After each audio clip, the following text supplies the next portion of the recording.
200 dosi di anticorpi monoclonali sulle 4.000 consegnate all'Italia sono in Veneto e sono già state somministrate a Verona a 2 pazienti, uomini di 55 e 65 anni sintomatici da pochi giorni.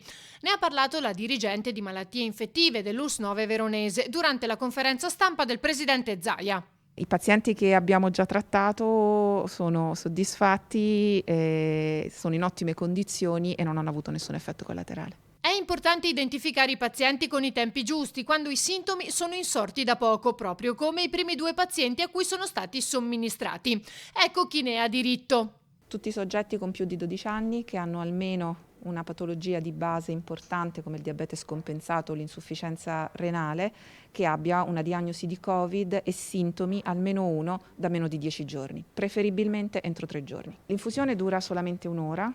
È seguita da un'ora di osservazione dove teniamo sotto controllo e monitoriamo il paziente attentamente prima di inviarlo a casa. A questo punto c'è l'accordo con il medico che nelle 4 settimane successive dovrà monitorare il paziente, comunicando ogni dettaglio importante. Dopodiché si chiuderà la cartella comunicando ad AIFA che tutto è andato bene. L'unica controindicazione dei monoclonali sono le allergie agli eccipienti del vaccino.